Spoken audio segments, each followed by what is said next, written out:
The snow came early to Silver Creek, Montana, that October of 1889. It swept down from the mountains like a cold white curtain, dusting the wooden boardwalks and frosting the windows of every building on Main Street. Most folks had already retreated to their homes, seeking warmth beside crackling fires and steaming cups of coffee, but inside May's diner, the warmth came from a different source. The smell of bacon grease and fresh biscuits filled the air, and the clatter of plates mixed with the low murmur of conversation from the handful of ranchers who'd braved the weather for a hot meal. Clara Sinclair wiped down the counter for what felt like the 100th time that day. Her feet ached something fierce, and her lower back had started that familiar throbbing about 3 hours ago. She'd been up since 4 in the morning, first helping Mrs. Pemberton with her laundry, then rushing across town to open the diner at 6. After this shift ended at 3, she'd head straight to the general store, where she worked the evening hours until close. 3 jobs, 7 days a week. And still, she was barely scraping by. She caught a glimpse of her reflection in the window glass and quickly looked away. The dark circles under her eyes had become permanent fixtures. Her brown hair, once her pride, hung limp in its braid. At 23, she looked closer to 30. Exhaustion did that to a person. The bell above the door chimed, and Clara straightened automatically, plastering on the smile she'd perfected over years of service work. It was the kind of smile that didn't quite reach her eyes, but customers rarely looked that closely. The man who walked in brought the cold with him. He was tall, impossibly tall, with broad shoulders that seemed to fill the doorway. Snow clung to his dark hat and the shoulders of his worn leather coat. He stomped his boots on the mat, sending white flakes scattering across the floor Clara had just swept. She didn't recognize him, which was unusual. Silver Creek was small enough that she knew most everyone, at least by sight. This man was a stranger, and strangers were rare this time of year. He removed his hat, revealing dark hair streaked with early gray at the temples and eyes the color of winter sky. There was something weathered about his face, lines carved by sun and wind and time. He wasn't handsome in the traditional sense, but there was a strength to his features that made it hard to look away. Clara realized she was staring and quickly grabbed a menu. "Sit anywhere you like," she called out, her voice sounding too bright even to her own ears. He chose the booth in the corner, the one with the view of the door. Something about the way he positioned himself, back to the wall, eyes scanning the room, spoke of a man who'd learned to be careful. Clara approached with a coffee pot already in hand. Most men who came in from the cold wanted coffee first, food second. "Coffee?" He nodded, his gaze meeting hers for just a moment before sliding away. "Please." She poured, watching the steam rise between them. His hands, she noticed, were large and calloused, the hands of a working man despite the quality of his coat. There was a contradiction there that sparked her curiosity. "What can I get you? What's good today?" His voice was deeper than she'd expected, with a roughness to it like he didn't use it often. Clara felt something flutter in her chest and immediately tamped it down.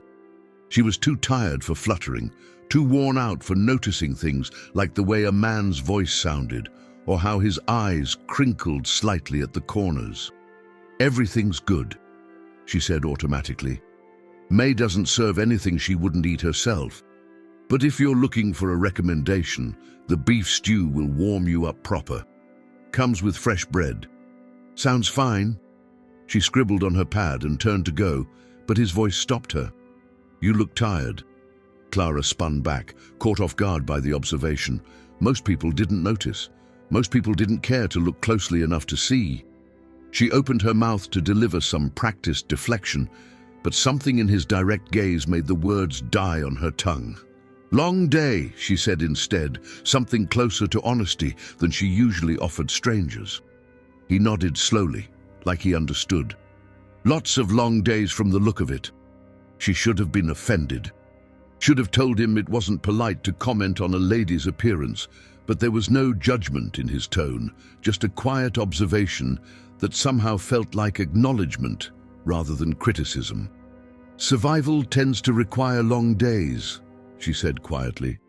Something shifted in his expression, a softening maybe, or recognition. That it does. The bell above the door chimed again, and Clara used the interruption to escape to the kitchen. Her hands were trembling slightly as she clipped the order to the line, and she didn't know why. Men came into the diner every day. Men talked to her, flirted with her sometimes, occasionally said things that made her uncomfortable. None of them had ever made her hands shake with just a few quiet words. She busied herself refilling salt shakers and wiping down tables that didn't need wiping. But her gaze kept drifting back to the corner booth, where the stranger sat alone, staring out the window at the falling snow. May Henderson emerged from the kitchen with the stew, but Clara intercepted her. "I'll take it." May raised an eyebrow, her weathered face creasing with amusement. "Taking a shine to our mystery customer?" "Just doing my job," Clara muttered, heat rising to her cheeks. She carried the bowl over, setting it down with the basket of bread May always served alongside. The stranger looked up, and again their eyes met. This time Clara didn't look away. "Thank you," he said. "You're welcome. Anything else you need?" He seemed to consider the question, and Clara got the strange sense he was thinking about something deeper than butter or more coffee. "Company," he said finally, "if you've got a minute to spare." She should have said no. She had tables to tend, work to do, rules about fraternizing with customers. But May's was nearly empty now, and something about this man's quiet request felt less like a proposition and more like a reaching out. Clara slid into the seat across from him. Just for a minute. He smiled then, just a small quirk of his lips, but it transformed his face, made him look younger somehow despite the grey at his temples. "I'm Silas. Silas Blackwood." The name struck her like a slap. Everyone in Montana knew that name. The Blackwood Ranch was legendary, one of the largest cattle operations in the territory. The family had been ranching this land since before the war, building an empire out of grass and grit and determination. And Silas Blackwood was the eldest son, the one who'd inherited it all when his father passed 3 years back. She was sitting across from one of the richest men in Montana, and he was eating stew in May's diner like it was the finest restaurant in the country. "You're staring," he observed. "I know who you are." "Figured you might." He took a bite of stew, chewed thoughtfully. "That change things?" Clara considered the question. Did it? He was still the same man who'd walked in from the cold, the same man who'd noticed she looked tired, the same man who'd asked for company rather than service. "Should it?" Another small smile. "Most folks treat me different once they know." "Different how?" "Careful, calculating." He shrugged.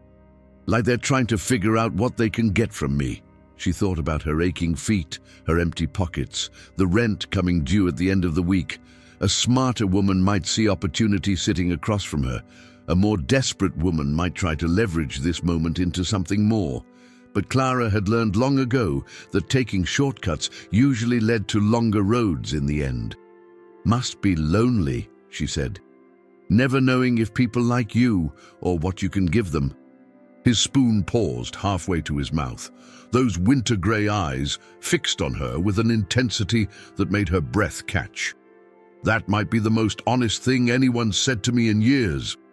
"I'm too tired to be anything but honest. Takes energy to lie." He set down his spoon, giving her his full attention. "Tell me about yourself, Clara." He'd remembered her name from the tag pinned to her apron. "What do you do when you're not working here?" She almost laughed. Almost. "Work somewhere else?" His brow furrowed. "This isn't your only job." "I work at Mrs. Pemberton's doing laundry in the mornings, then here, then the general store in the evenings." "Every day?" "Every day." He was quiet for a long moment, and Clara watched something shift in his expression. Not pity exactly. She was too proud to accept pity, but something deeper. Understanding, maybe. "What do you want, Clara?" The question caught her off guard. No one had ever asked her what she wanted. They asked what she needed, what she could do, what she was willing to offer, but want? That was a luxury she'd stopped considering long ago. What do you mean? If you could have anything in the world right now, what would it be? A dozen answers flashed through her mind. Money, security, a place of her own, a life that didn't feel like drowning in slow motion. But what came out of her mouth surprised even her. To sleep in. She laughed then, a small, tired sound. That's it. That's what I want. To wake up one morning without an alarm, without somewhere I have to be, to just lay there in bed and watch the sun come through the window and know I don't have to move until I'm ready. Silas was staring at her like she'd said something profound instead of something pathetically simple. When's the last time you did that? Clara had to think about it, really think. I don't remember. Maybe never. Never. My mama died when I was 12. I've been working ever since. First to help my father, then on my own after he passed. There's never been time for sleeping in. The words hung between them, heavy with years of exhaustion and struggle. Clara felt suddenly exposed, like she'd shown him more of herself than she'd intended. She started to rise from the booth. I should get back to work. Wait. His hand moved like he might reach for her, then stopped. Have dinner with me. She blinked. What? Dinner? Tonight. Not here. Somewhere nice. I work until 9 at the general store. I'll wait. Clara stared at him, trying to understand. Men had asked her to dinner before, but their intentions were usually clear in their eyes. This felt different. She didn't know what to make of different. Why? It was Silas's turn to look uncertain. He rubbed the back of his neck, a gesture that seemed at odds with his commanding presence. I don't know exactly. Something about you, the way you answered my question. Most people would have asked for money or a house or to never work again. You asked for a morning. That's a reason to buy me dinner? It's a reason to want to know more about you. Clara thought about the sensible thing to do, the safe thing. She should say no. She barely knew this man, and what she did know put him so far above her station that the very idea of dinner together was absurd. But when she opened her mouth, what came out was, the hotel restaurant, 9:30. She walked away before she could change her mind, before he could change his. Her heart was beating too fast, and her hands had started that trembling again. Behind her she heard the soft clink of coins on the table, far more than a bowl of stew cost. The rest of her shift passed in a blur. She went through the motions of pouring coffee and delivering plates, but her mind was elsewhere, turning over the conversation like a stone in her pocket. By the time she hung up her apron and headed to the general store, the snow had stopped falling, and the sky had cleared to reveal a scatter of stars. Clara worked the evening rush in a daze, folks coming in for last-minute supplies, families stocking up before winter truly set in. She measured out flour and wrapped packages, counted back change, and smiled at customers, all while a small part of her kept asking what she thought she was doing, agreeing to dinner with Silas Blackwood. At 9 o'clock, she helped Mr. Garrett close up the store. Her reflection in the darkened windows showed a woman who'd been working for 17 hours straight. Her dress was wrinkled, her hair escaping its braid, her face pale with exhaustion. She should go home. She should send word to the hotel that she'd changed her mind. She should do the sensible thing. Instead, she walked to the hotel. The Silver Creek Hotel was the nicest establishment in town, which wasn't saying much. But it had clean rooms, decent food, and a dining room that attracted the more prosperous citizens of the community. Clara had been inside exactly twice before, once to deliver a message and once to help with a catering event. She'd never been there as a guest. Silas was waiting in the lobby. He'd changed from his traveling clothes into a dark suit that fit his broad frame perfectly. He looked every inch the wealthy rancher, the kind of man who belonged in fine dining rooms and elegant parlors. Clara suddenly felt very aware of her worn dress and her tired face and the calluses on her hands. He saw her before she could turn and flee.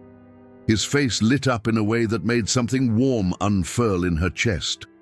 He crossed the lobby in 3 long strides. "You came. I said I would."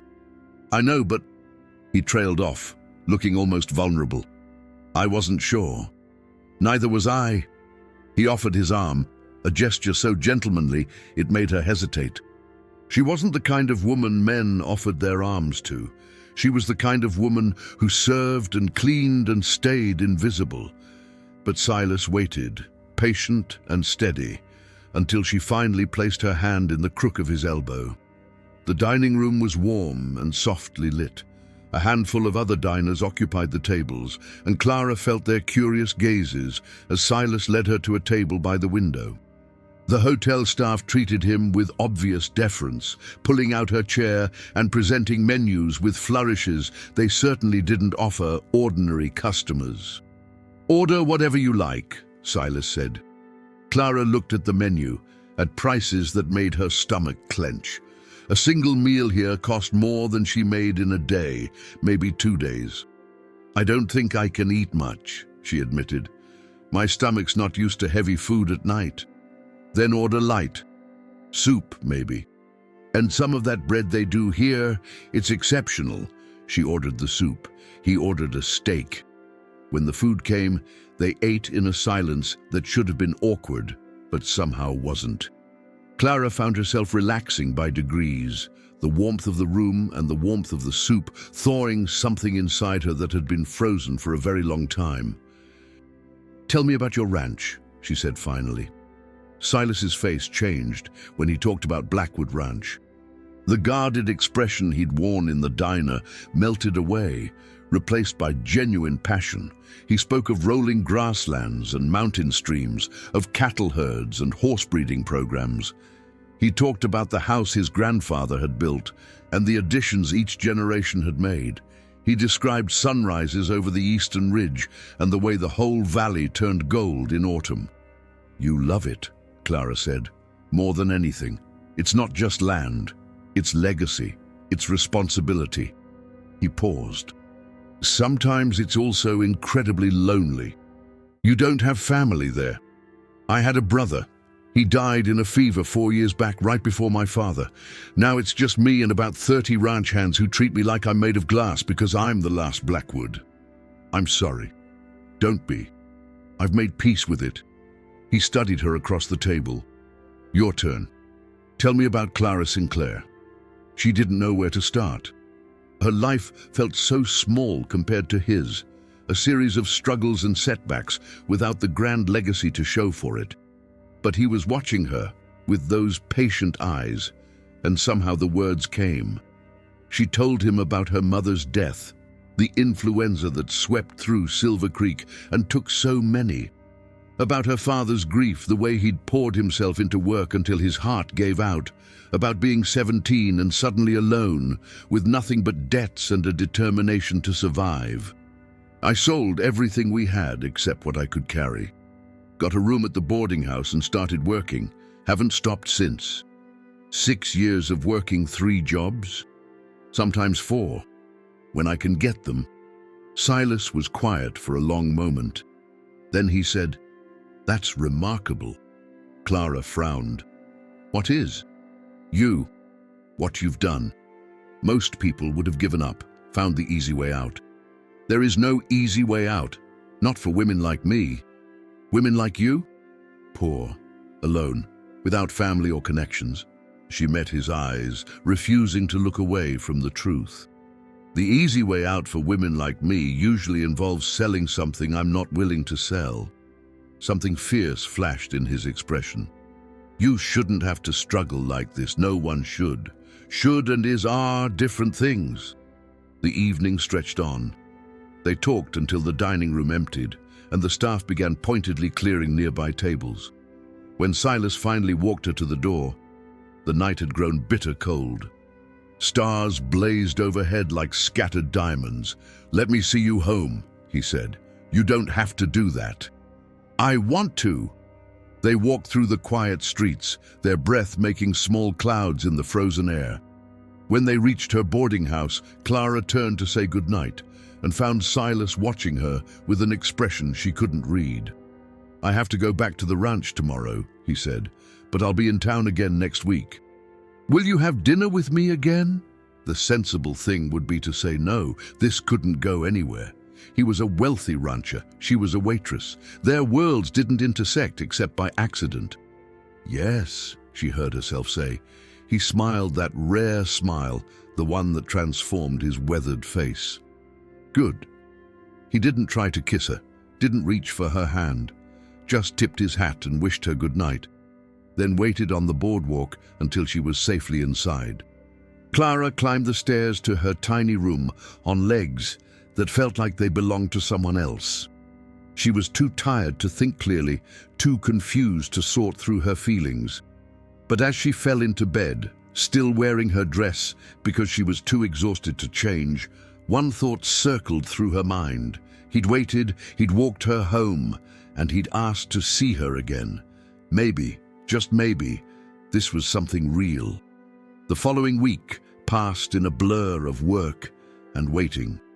Clara found herself watching the door of the diner every time the bell chimed, her heart leaping at every tall figure that entered.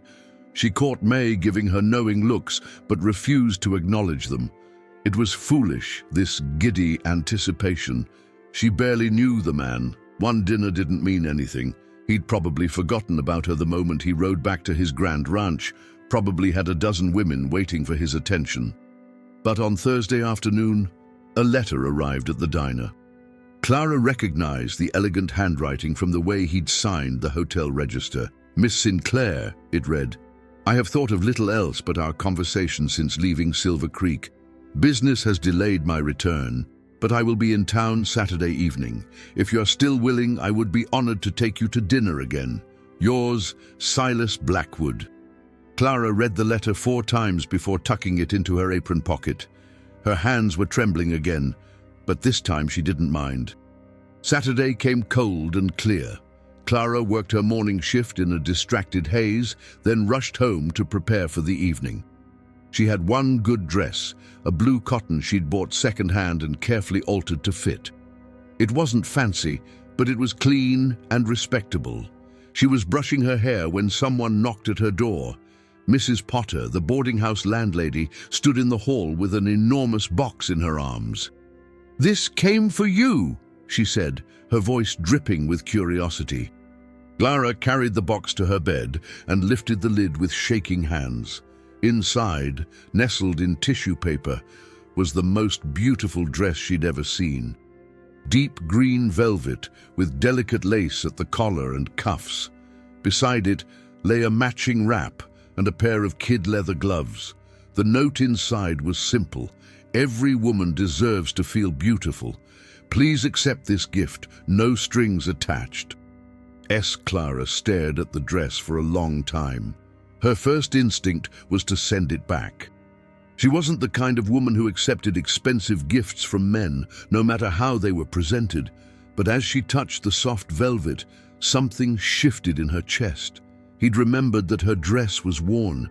He'd noticed and cared enough to do something about it, and he'd been careful to say no strings attached, as if he understood her pride. She put on the dress. Looking in her small mirror, Clara barely recognized herself.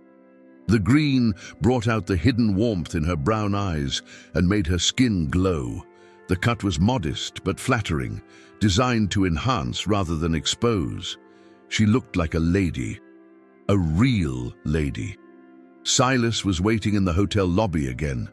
When he saw her, his expression shifted from anticipation to something deeper, something that made Clara's breath catch.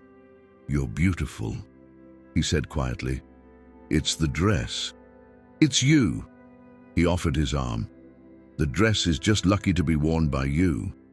Dinner was different this time, easier. They'd crossed some invisible threshold during their first evening, and now conversation flowed naturally. Silas told her about the challenges of running the ranch alone, about difficult decisions and sleepless nights. Clara shared stories from the diner, colorful characters and small-town drama that made him laugh. "You notice everything," he said at one point. "The way you describe people, it's like you see right through them. When you spend all day serving folks, you learn to read them. Who's in a hurry, who wants to chat, who's having a bad day. It helps to know what people need before they ask. You could run a ranch," she laughed. "I can barely run my own life." "I'm serious. The best managers are the ones who understand people. Animals are predictable. It's people who make things complicated." They lingered over coffee until the dining room closed, then walked again through the frozen streets. This time, when they reached her boarding house, Silas hesitated. "Clara, I need to tell you something." Her stomach clenched. Here it comes, she thought. The explanation of why this could never work, the gentle letdown she'd been bracing for. "I'm not good at this," he said instead. "Talking, sharing, being with someone. After my brother died, after my father, I closed myself off. It was easier than feeling." "Why are you telling me this?" "Because you deserve honesty. And because for the first time in years, I want to feel something. When I'm with you, I feel like maybe I could." Clara didn't know what to say. His words hung between them, vulnerable and raw. "I don't know what this is," she admitted. "I don't know where it's going or what you want from me. I want to know you, really know you, and I want you to know me." He took a breath. "I want you to come to the ranch." "What?" "Not like that," he said quickly. "I'm not proposing anything improper. I want you to see my home, where I live, who I am. I want you to understand before we go any further." "Before we go any further with what?" His jaw tightened. "With this. Whatever this is between us." Clara's mind raced. Going to his ranch meant something. It was a step beyond dinners in town, a step into his world. It was also potentially dangerous, not physically. She didn't fear him, but to her heart. Every moment she spent with him made it harder to imagine going back to her ordinary life. "I can't just leave," she said. "I have jobs, responsibilities." "I know, but Christmas is coming. Surely you get a day off." She thought about it. May always closed the diner on Christmas Day. Mrs. Pemberton didn't need laundry done. Mr. Garrett might let her off early from the general store. "One day," she said. "I could maybe manage one day. Then come for Christmas. Spend the day at the ranch. My cook makes an incredible feast, and you can sleep as late as you want." That last part made her smile despite herself. "You remembered." "I remember everything you've told me." His voice dropped low. "I remember that you want to sleep in, that you've been working since you were 12, that you haven't had a day of rest in years. Let me give you that. Just one day." It was such a small thing he was offering, such a simple gift. But to Clara, who had learned to want nothing because wanting hurt, it felt enormous. "Okay," she whispered. "I'll come." The days leading up to Christmas passed in a strange state of anticipation and terror. Clara worked her shifts and saved her pennies and tried not to think too hard about what she'd agreed to. When Christmas Eve arrived, she packed a small bag with her green dress and her few toiletries and told Mrs. Potter she'd be back the following evening. Silas sent a carriage for her at dawn. The driver, an older man named Joseph, treated her with respectful courtesy that somehow made her more nervous. She was about to enter a world where servants and carriages were normal, where wealth was measured in land and cattle rather than days worked and pennies saved. The road to Blackwood Ranch wound through frozen valleys and snow-covered hills. Clara watched the landscape pass, trying to memorize every detail. Whatever happened today, she wanted to remember this moment, this feeling of possibility. When the ranch house came into view, Clara's breath caught. It was massive, a sprawling wooden structure that seemed to grow out of the mountainside. Smoke curled from multiple chimneys, and the windows glowed warm against the grey winter sky. But it wasn't the size that struck her. It was the feeling. Even from the road, she could sense something about this place. history, permanence, home. Silas was waiting on the front porch. He came down the steps as the carriage stopped, opening the door himself before Joseph could climb down. "You came. I said I would." He helped her down, his hand warm and strong around hers. "Welcome to Blackwood Ranch." The inside of the house was even more impressive than the outside. Dark wood paneling, thick rugs, a fireplace large enough to stand in. But again, it was the feeling that captured Clara. This wasn't a museum or a showpiece. It was a home, well-loved and well-used despite its grandeur. "Let me show you around," Silas said. He led her through room after room, telling stories as they went. This was where his grandfather had proposed to his grandmother. That was the window his brother had broken, playing catch as a boy. Here was the chair his father had sat in every evening, smoking his pipe and reading the paper. Clara listened, watching Silas come alive as he shared his history. This was who he really was, she realized. Not the guarded stranger in the diner, but this man, proud and passionate about his legacy. "And this," he said, opening a final door, "is your room." The guest room was lovely, with a canopied bed piled high with quilts and a window overlooking the snow-covered valley. A fire crackled in the small hearth, and fresh flowers, somehow obtained in the dead of winter, sat on the dresser. "Silas, this is too much. It's a room. You need somewhere to sleep. You know what I mean." He turned to face her, his expression serious. "I know what you mean, and I want you to understand something, Clara. I'm not trying to buy your affection. I'm not expecting anything in return for any of this. I just want to give you one perfect day. No work, no worries. Just rest and good food and—" He hesitated. "Company, if you want it." Clara felt tears prick her eyes and blinked them back furiously. She would not cry.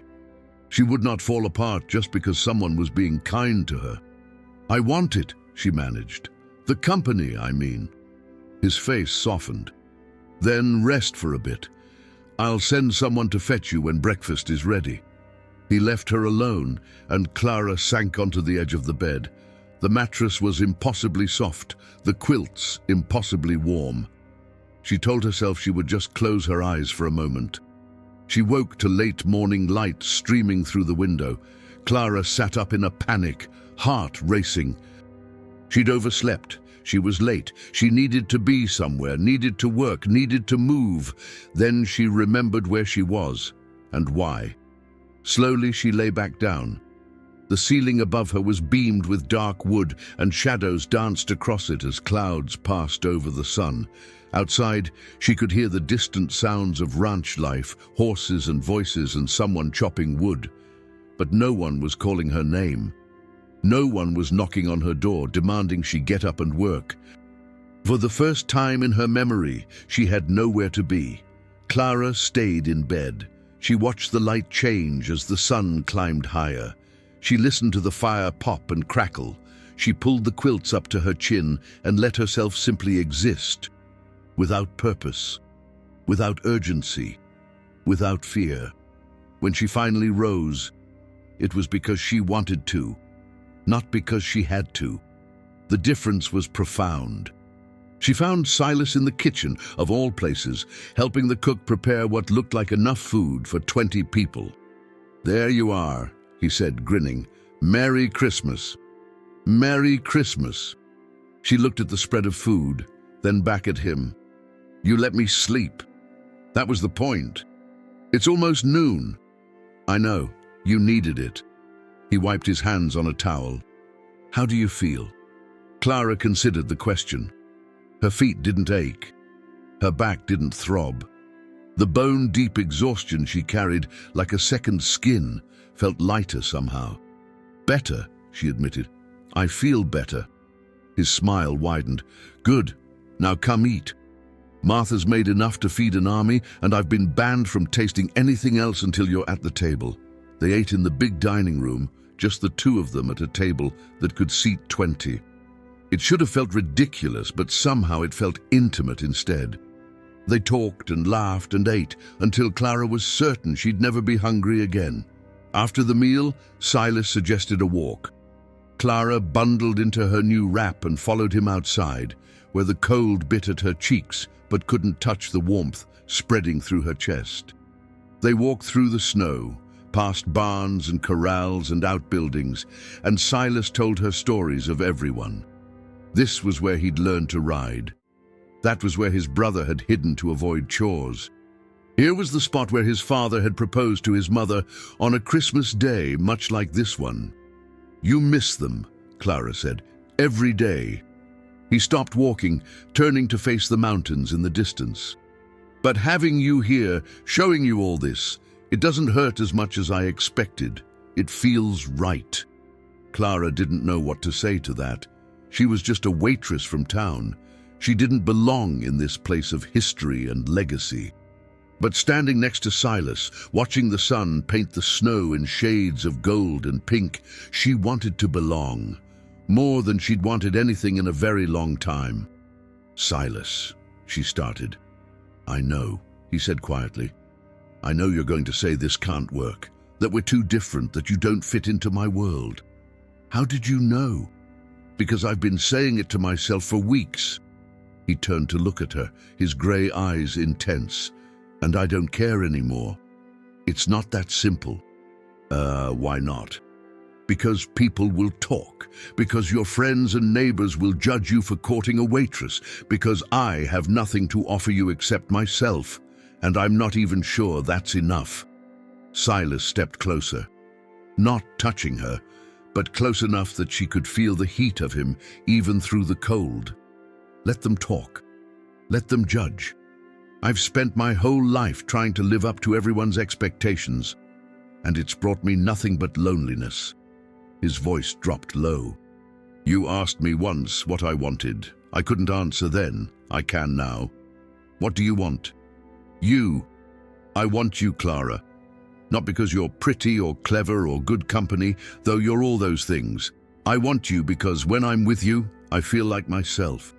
The real me, not the Blackwood heir or the wealthy rancher or the man everyone needs something from. Just Silas." Clara's throat tightened. "I'm scared." "Of what?" "Of wanting this. Of letting myself believe it could be real." Her voice cracked. "I've spent so long not wanting anything because wanting hurts when you can't have it.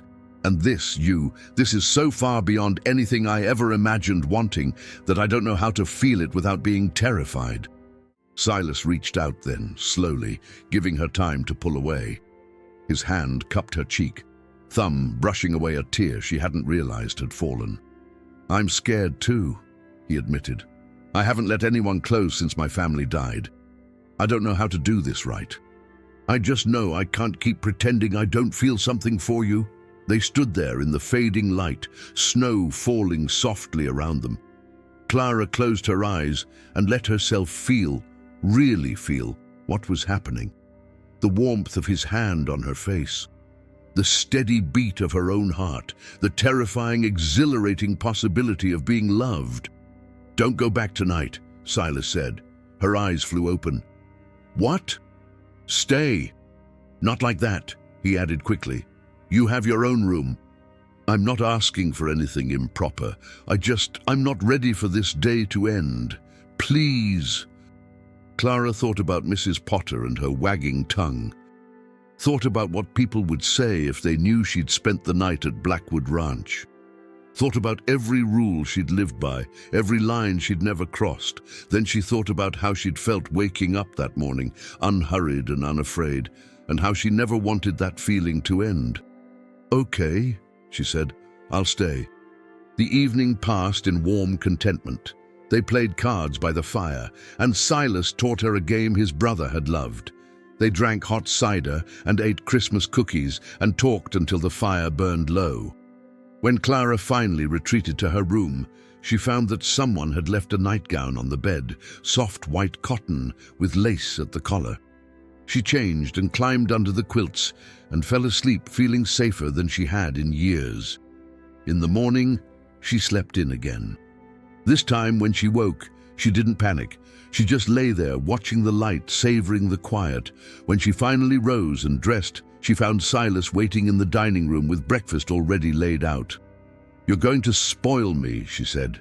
"That's the plan." They ate together, and when it was time for her to leave, Silas walked her to the carriage himself.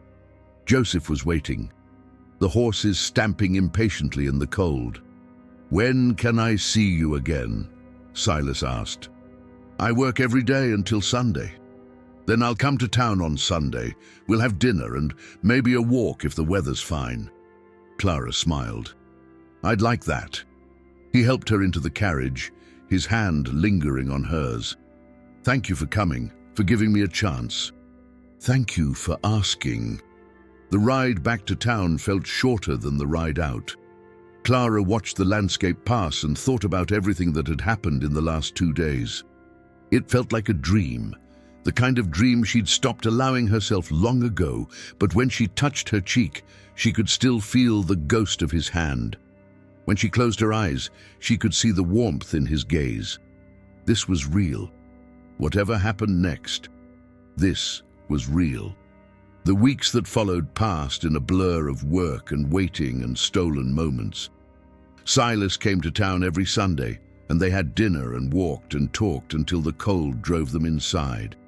He wrote her letters during the week, long letters full of ranch stories and gentle humor and the kind of vulnerability that made Clara's heart ache. She wrote back, sharing her own stories, her thoughts, her feelings. For the first time in her life, she let someone see her. The real her, not the cheerful waitress or the hard-working employee, but the woman underneath who was scared and hopeful and falling in love despite her best efforts not to. By February, half the town was talking about them. The wealthy rancher and the waitress. Clara heard the whispers wherever she went. Some were kind, some were cruel, but she tried not to let any of them touch her. May was supportive, declaring loudly to anyone who would listen that Clara deserved every happiness. Mrs. Potter was less supportive, sniffing about propriety whenever Clara came home late from dinner. But none of it mattered when Silas looked at her. When his hand found hers under the table, when he smiled that rare smile that was just for her. On the last Sunday of February, Silas arrived in town earlier than usual. Clara was still at the general store when he appeared in the doorway, snow dusting his hat. "You're early." "I couldn't wait." Something in his expression made her heart skip. "What's wrong?" "Nothing's wrong. I just needed to see you." He glanced around the store, where several customers were pretending not to watch. "Can you leave now?" Clara looked at Mr. Garrett, who was watching from behind the counter with barely concealed curiosity. "Go on," he said, waving his hand. "I can manage the last hour." She grabbed her coat and followed Silas outside where his carriage was waiting. He helped her in, then climbed up beside her instead of taking the driver's seat. "Silas, what's going on?" Instead of answering, he pulled something from his pocket. A small velvet box. Clara's breath stopped. "I know it's only been 2 months, he said, his voice rough. "I know that's not long enough by anyone's standards, but I also know that I've never felt like this before, and I don't want to spend another day pretending I don't want to spend my life with you." He opened the box. Inside was a ring, a simple gold band with a small diamond that caught the winter light. "Marry me, Clara. Come to the ranch and be my wife. Let me give you every morning to sleep in for the rest of your life." Tears were streaming down her face now, and she didn't bother wiping them away. "I don't have anything. I can't bring anything to this marriage." "You bring yourself. That's everything. People will talk. Let them. I'm not a lady. I don't know how to run a house like yours, how to host parties or manage servants or any of it. We'll learn together. Or we won't do any of those things. I don't care about parties, Clara. I care about you." She looked at the ring, then at his face, then at the ring again. She thought about all the reasons to say no, all the practical, sensible, responsible reasons. Then she thought about how she felt when she woke up in his guest room on Christmas morning, surrounded by warmth and silence and peace. She thought about his letters and his laughter and the way he looked at her like she was something precious. She thought about love, a word she'd never dared say aloud, but one that had taken root in her heart regardless. "Yes," she whispered. Silas's face split into the widest smile she'd ever seen. "Yes? Yes, I'll marry you." He kissed her then, for the first time. His lips were cold from the winter air, but his mouth was warm, and Clara melted into him like snow in spring. The kiss was gentle and fierce all at once, full of promise and passion and years of loneliness, finally ending. When they broke apart, both breathing hard, Silas rested his forehead against hers. "I love you," he said. "I should have said that first. I love you, Clara. I love you too." He slipped the ring onto her finger, and it fit perfectly, as if it had been made for her. Maybe in some way it had. They were married in March, as soon as the weather allowed. It was a small ceremony, just May and Mr. Garrett and a few of Silas's most trusted ranch hands. Clara wore the green velvet dress, now her luckiest dress, and Silas wore a suit that made him look almost dangerously handsome. The wedding night was everything Clara had nervously anticipated, and nothing she had feared. Silas was gentle and patient, whispering reassurances as he slowly dismantled every wall she'd ever built. He touched her like she was precious, loved her like she was the only woman in the world. Afterward, lying tangled in sheets that smelled of cedar and him, Clara watched the moonlight paint patterns on the ceiling. "Are you happy?" Silas asked quietly. "Happier than I knew I could be." He pulled her closer, pressing a kiss to her hair. "Good, because this is just the beginning." The first months of marriage were an adjustment. Clara had to learn the rhythms of ranch life, the early mornings and long days that were so different from her former exhausting schedule. She met the hands and the household staff, winning them over slowly with her willingness to work alongside them rather than above them. Silas watched her adapt with obvious pride. He was different at home than he'd been in town, more relaxed, more open. He laughed more easily and touched her more freely, stealing kisses in hallways and holding her hand during meals. "You're changing everything," he told her one evening as they sat together on the porch, watching the sun set over the mountains. "Oh, what do you mean?" "The house feels different, alive, like it did when my family was here." Clara leaned into him, savoring his warmth. "I'm just trying to make it a home." "You already have." Spring came, and with it, the brutal work of calving season. Clara saw sides of Silas she hadn't known existed, the tireless rancher who worked 20-hour days and still found time to check on her before collapsing into bed. She did what she could to help, preparing meals at odd hours and keeping the house running smoothly. One night, Silas came in later than usual, covered in mud and exhaustion etched on every line of his face. Clara was waiting with hot water and clean clothes. "You should be asleep," he said. "You should have eaten dinner. We're both terrible at taking care of ourselves." She helped him wash up, her hands gentle on his tired muscles. "Sit down and eat something." He ate the soup she'd kept warm, and she sat beside him, not talking, just being there. When he finished, he caught her hand and pressed a kiss to her palm. "How did I survive before you?" "You didn't. You just existed." She smiled softly. "There's a difference." Summer brought visitors, other ranchers and their wives, curious to meet the woman who'd captured the elusive Silas Blackwood. Clara was terrified before each visit, certain she would reveal herself as a fraud, an imposter playing at being a wealthy rancher's wife. But Silas stayed by her side through every dinner and every conversation, his hand on the small of her back, his presence a constant reassurance. And slowly, Clara realized that these people weren't judging her. They were accepting her, impressed by her warmth and her humor and her obvious devotion to her husband. "They like you," Silas said after one particularly successful dinner party. "They tolerate me because of you." "No." He turned her to face him, his expression serious. They like you because of you. You're not pretending to be something you're not, Clara. You're just being yourself, and yourself is remarkable." She kissed him then, because she didn't have words for what she was feeling. Gratitude and love, and a kind of wonder that this was her life now. This man, this home, this future she'd never imagined possible. Fall came, and with it, news that changed everything.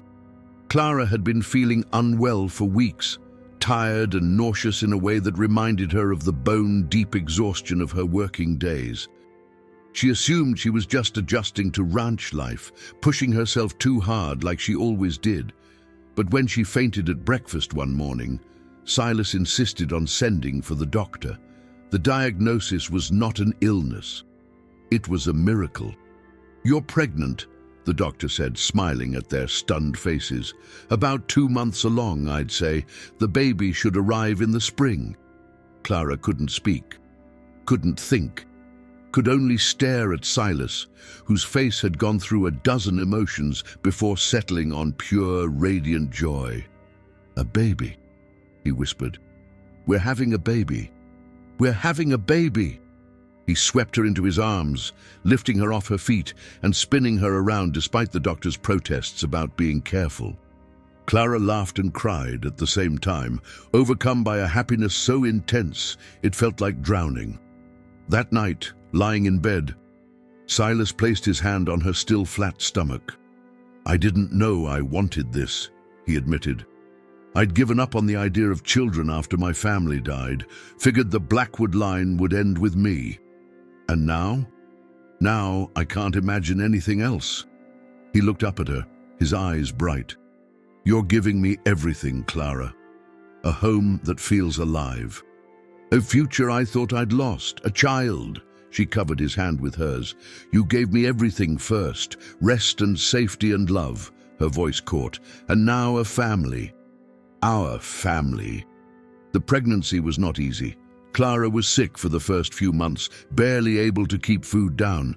Silas hovered like a worried mother hen, constantly checking on her, bringing her tea and crackers, sleeping lightly so he could help her when the nausea struck at night. "You don't have to do all this," she told him one morning after he'd held her hair while she was sick for the 3rd time before breakfast. "Yes, I do. Other husbands don't. Other husbands are fools." By the 4th month, the sickness eased and Clara found her energy returning. She started taking walks again, exploring the ranch land she'd come to love. She planted a garden behind the house and watched as winter vegetables struggled to grow in the cold mountain soil. Martha the cook taught her to knit, and Clara spent her evenings making tiny clothes for the baby she could now feel moving inside her. Each flutter and kick felt like a message, a reminder that she was no longer alone in her body. Silas talked to her belly constantly. He would lie with his head on her stomach, carrying on long conversations with their unborn child about horses and cattle and the family history they would inherit. "You're ridiculous," Clara said, laughing. "I'm a father." "It's the same thing." Winter came early that year, the first snow falling in late October. Clara watched from the window as the world turned white, remembering another October, another snowfall, another lifetime. "What are you thinking about?" Silas asked, coming up behind her and wrapping his arms around her expanded waist. "The day we met." "Ah." He rested his chin on her shoulder. "Best day of my life. You asked me what I wanted most. I remember. I said to sleep in." She turned in his arms, looking up at him. "I've slept in every day since I came to this ranch. I've had rest and peace and everything I ever dreamed of. And now? Now, when you ask me what I want most, I have a different answer." "What's that?" She took his hand and placed it on her belly, where their child was kicking like they wanted to join the conversation. This life, this family, you." Her eyes filled with tears. "I want this forever." Silas kissed her, deep and sweet. "You have it, forever." Spring came reluctantly that year, winter clinging to the mountains like a stubborn guest. Clara grew larger and more uncomfortable, but the joy she felt more than compensated for the aching back and swollen ankles. On a cool April morning with snow still clinging to the highest peaks, Clara's labor began. It was long and hard, harder than she'd expected. Silas stayed by her side through every minute, holding her hand, wiping her brow, telling her over and over that she was strong, that she could do this, that he loved her more than life itself. And in the early hours of the following day, as the sun painted the eastern ridge in shades of gold and pink, their daughter came into the world.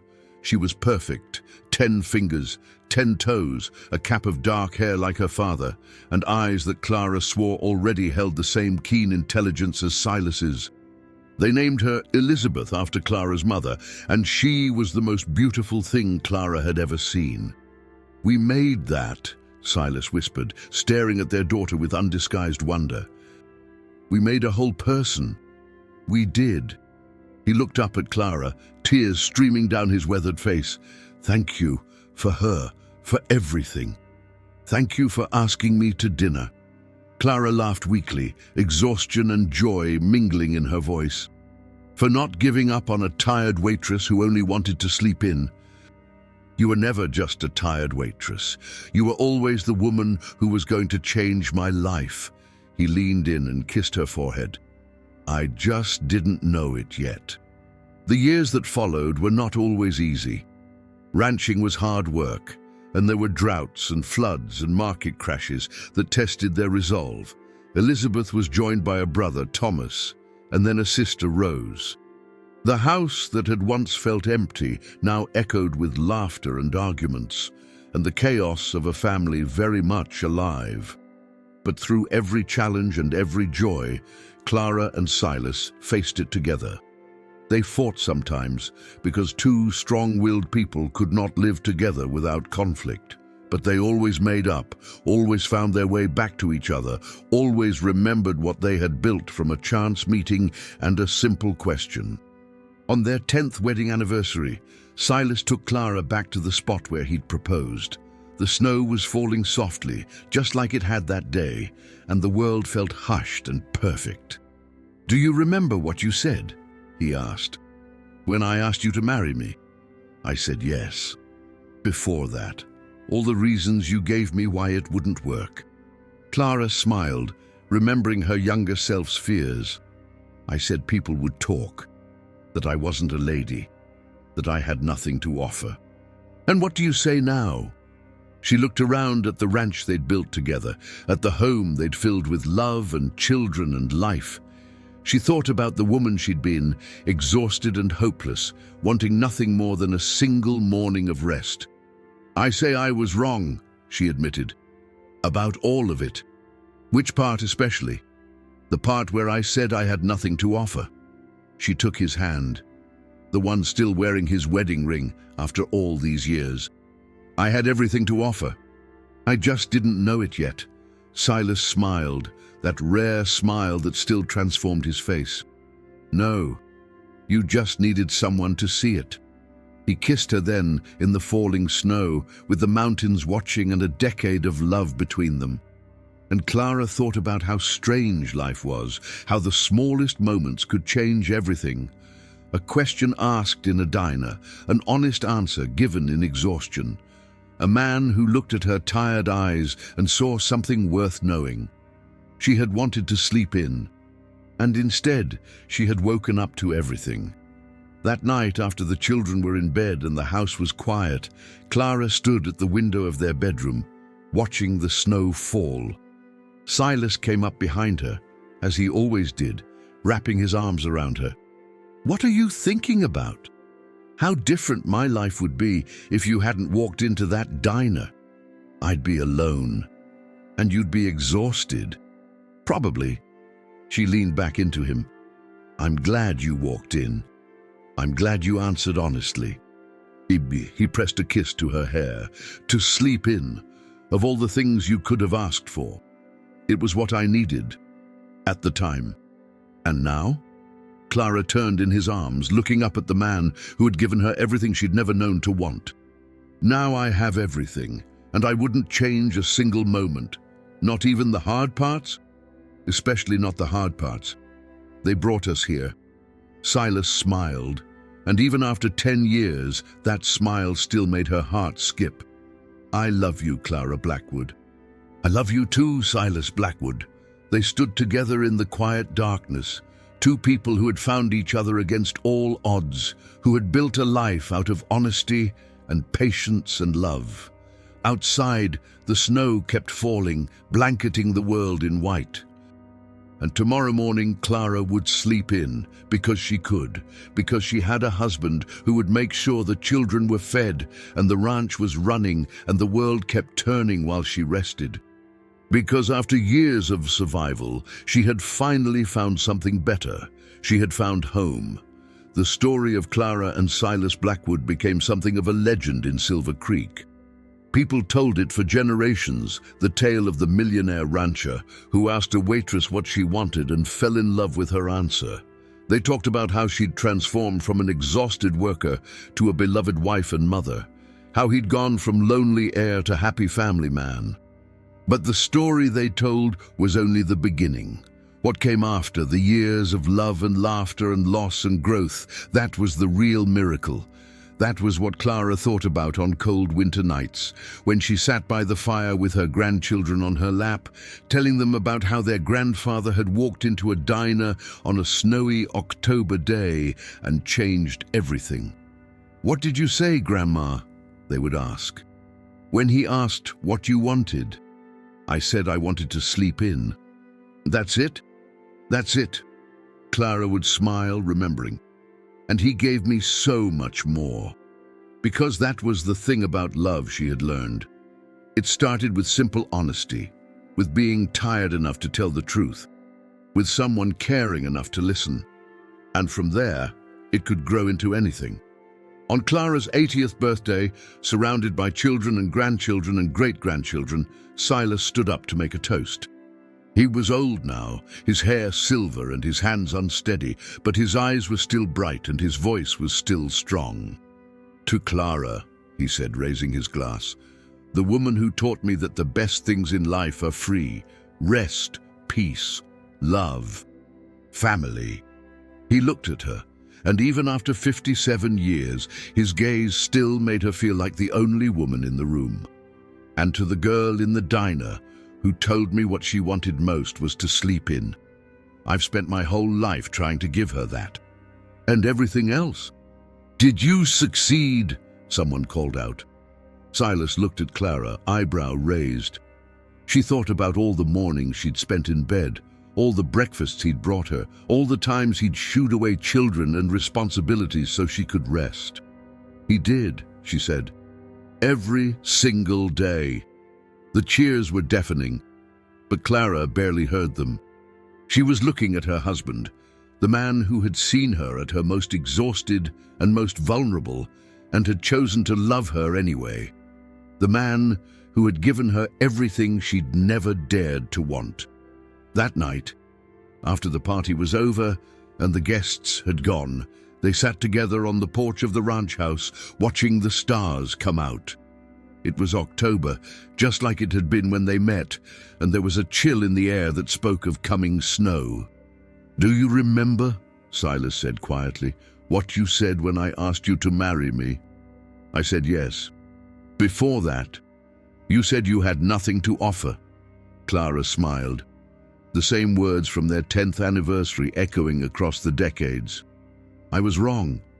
"You were. You offered me everything, Clara, your honesty, your strength, your heart." He took her hand, his grip still strong despite his years. "I've never regretted a single moment." "Neither have I."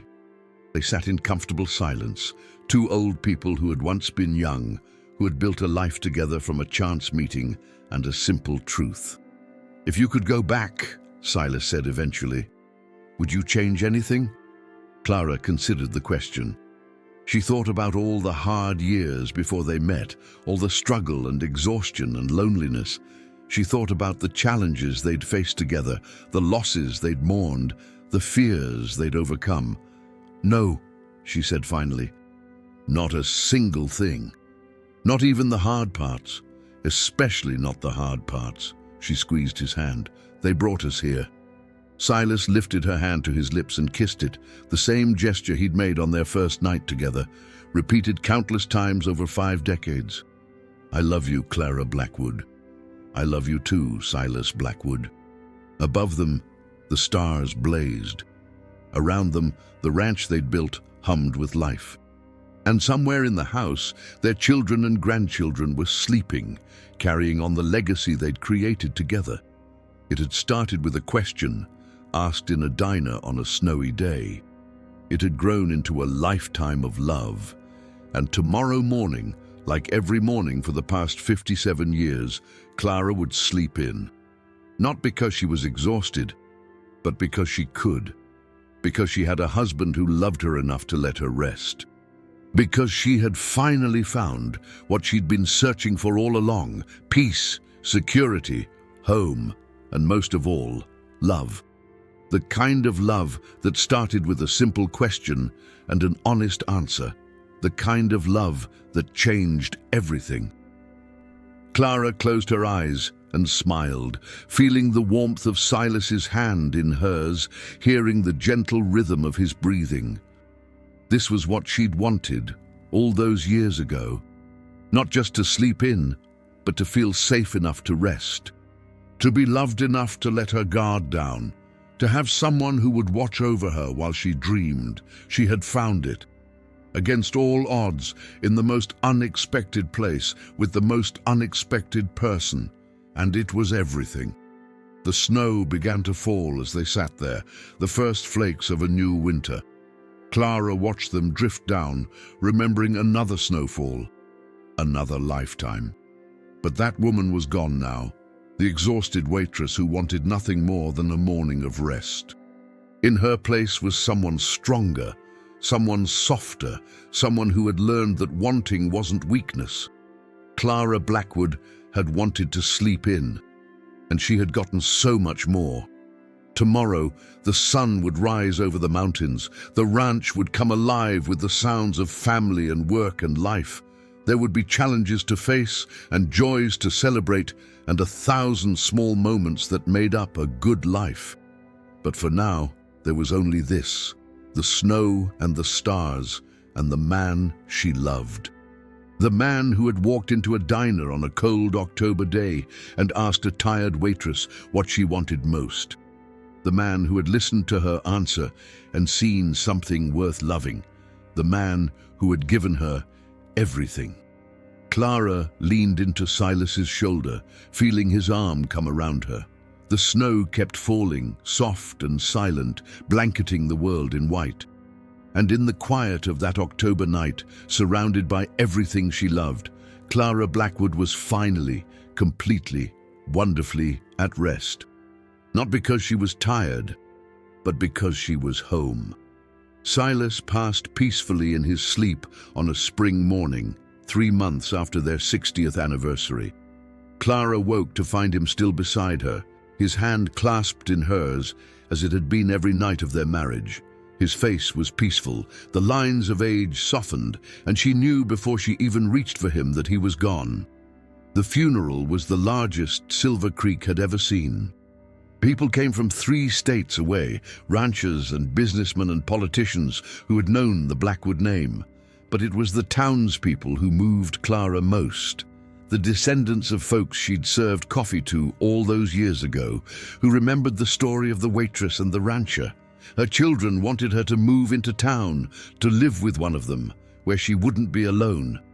But Clara refused. The ranch was her home, had been her home for 6 decades, and she wasn't about to leave it now. Besides, she wasn't alone. She had the memories, the ghosts of happy years in every room and every corner.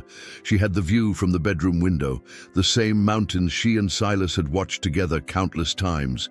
She had the chair where he'd sat every evening, reading the paper just like his father before him. And she had the mornings. Every day Clara woke without an alarm. She lay in the big bed that felt too empty now, and she watched the light change as the sun climbed over the ridge. She listened to the sounds of the ranch coming alive, the horses in the stable, and the hands starting their work. And she remembered a girl in a diner, exhausted beyond measure, who had told a stranger that all she wanted was to sleep in. That girl was long gone now.